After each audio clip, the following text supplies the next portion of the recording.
ஜெபம் எப்ப வல்லமையான ஜெபமா இருக்கும் என்றால், ஒவ்வொரு காரியத்தை குறித்து உங்க இமேஜினேஷன், உங்களுடைய கற்பனை சக்தி எந்த அளவுக்கு பெருசா இருக்கிறதோ அந்த அளவுக்கு தான் உங்க ஜெபம் பெருசா இருக்கும். அறிவிக்கட்டாத அந்த அன்பை அறிந்து கொள்ள வல்லவர்களாகவும், தேவனுடைய சகல பரிபூர்ணத்தினாலும் நிறையப்படவும், அவர் தமது மகிமையினுடைய ஐஸ்வர்யத்தின்படியே உங்களுக்கு அனுகிரகம் பண்ண வேண்டும் என்று வேண்டிக் கொள்கிறேன்.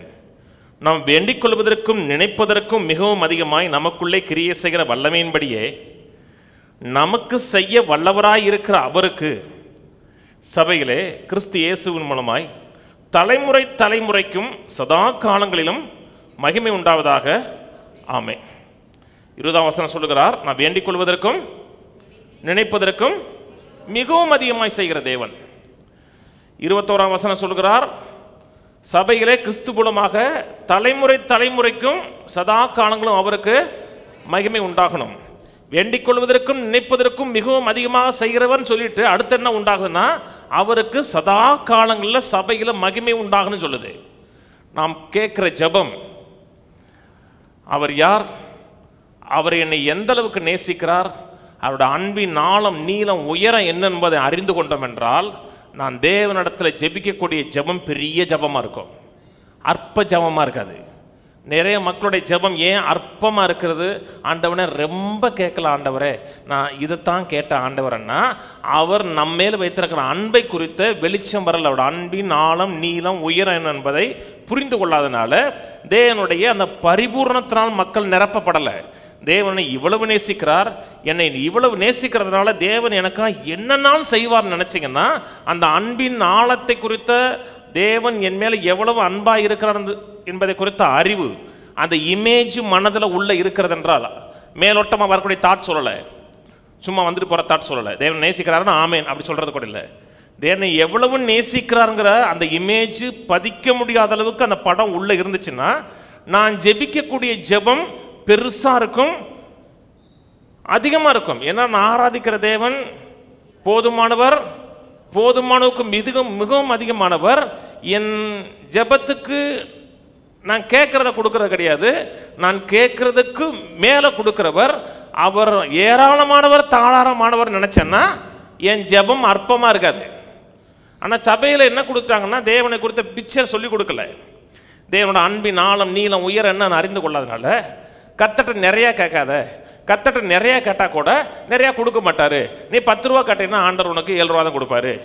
அந்த 7 ரூபா பார்த்தா 10 ரூபாய்க்கு கூட சும்மா கேட்கக்கூடாது. அதுக்காக 21 நாள் உபவாசம் இருக்கணும், 20 நாள் உபவாசம் இருக்கணும், கண்ணீர் எடுக்கணும், செவ்வாய்க்கிழமை உபவாசத்துக்கு ஜபம் வரணும், வெள்ளிக்கிழமை உபவாச ஜபத்துக்கு வரணும், ஞாயிற்றுக்கிழமை வந்தீங்கன்னா கடைசியில் நீ இவ்வளோ வரதா பார்த்து கர்த்தர் வந்து கண்ணீர்லாம் துருத்தியில் வச்சு துருத்தி நிறைஞ்சிருச்சான்னு பார்த்து, சரி பரவாயில்ல முக்கால்வாசி வந்துருச்சு அப்படின்னு சொல்லி 10 ரூபாய்க்கு பரவாயில்ல 7 ரூபாயில் இது வந்துருக்குன்னு சொல்லி பார்த்து கொடுப்பாரு. ஏன்னா அவரோட அன்பை குறித்த அந்த இமேஜ் மக்களுடைய மனதில் பதியலை.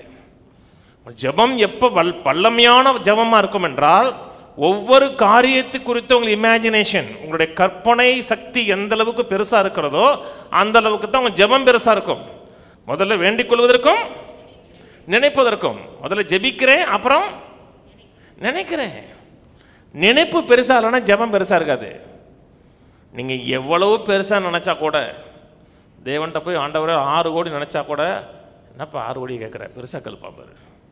நமக்கு 6 கோடி, ஐயோ 6 கோடியா படக்குன்னு அப்படி நம்புற மாதிரி இருக்கும். ஏன்னா ஏன் நம்முடைய மனது இருக்குன்னா, அவரை குறித்த இமேஜ் என்னோட மனதில் என்ன பதியலை. வசனத்தை கேட்டோம், கர்த்தர் பெரியவர் அற்புதம் செய்கிறவர், 5 10 2 மீனையும் கொண்டு 5000 பேர் போஷித்தார், அதெல்லாம் தெரியும். 20,000 பேர் போஷித்தார், அதெல்லாம் தெரியும். ஆனால் என் வாழ்க்கையில் தேவைன்னு வரும் பொழுது அந்த தேவனை குறித்த இமேஜ் எனக்கு மட்டமாக தான் இருக்குது. மட்டமாக இருக்கிறதுனால நான் கேட்கக்கூடிய ஜபங்களும் எப்படி இருக்கும்னா மட்டமாக தான் இருக்கும்.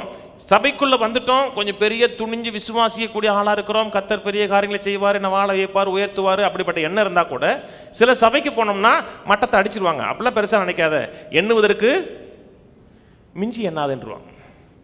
ரொம்ப எண்ணாத, அவ்வளோதான் எண்ணணும், இதுக்கு மேலே என்ன கூட கர்த்தர் கொடுக்க மாட்டேன்றாங்க. ஏன்னா அவங்க தேவனை குறித்த நல்ல இமேஜ் உள்ள வரல. இது மெசேஜ் பைபிளில் போடுறேன். முதல்ல, God can do anything, you know, for more than you could ever imagine or guess or request in your wildest dreams. Wild, நீ எவ்வளோ உனக்கு தெரியும், கர்த்தர் நீ இமேஜின் பண்ணுறதுக்கு மேலாக, நீ கெஸ் பண்ணுறதுக்கு மேலாக கொடுப்பார். அப்புறம் சொல்கிறாரு, உன்னுடைய காட்டுமிராண்டித்தனமான தரிசனத்துக்கு அந்த கனவை கர்த்தர் கொடுப்பார். வைல்டஸ்ட் ட்ரீம், சும்மா ஏதோ ஒரு ட்ரீம் இல்லை, வெறித்தனமா, அதே தான், வெறித்தனமான கனவுக்கு கர்த்தர் பதில் கொடுப்பார். சில மக்களுடைய கனவுங்கிறது பெருசாக இல்லை, கனவு கண்டார்கள் சின்ன வயசில், போக போக கனவு போயிடுச்சு, தரிசனம் போயிடுச்சு, வாழ்க்கை குறித்த பெரிய எண்ணம் இல்லை. ஆனால் கர்த்தர் நம்முடைய கனவையும் தரிசனத்தையும் அந்த உள்ள இருக்கிற அந்த எண்ணத்தையும் புதுப்பிக்க விரும்புகிறார், உயிர்ப்பிக்க விரும்புகிறார். எவ்வளவு தூரமும் வெறித்தனமாக காட்டுமாரடித்தனமாக கேட்டால் கூட கர்த்தர் அதை சந்திக்க வல்லவராக இருக்கிறார். ஆனால் நமக்கு பிரச்சனை என்னன்னா, நம்ம இமேஜினேஷன் பெருசாக இல்லை.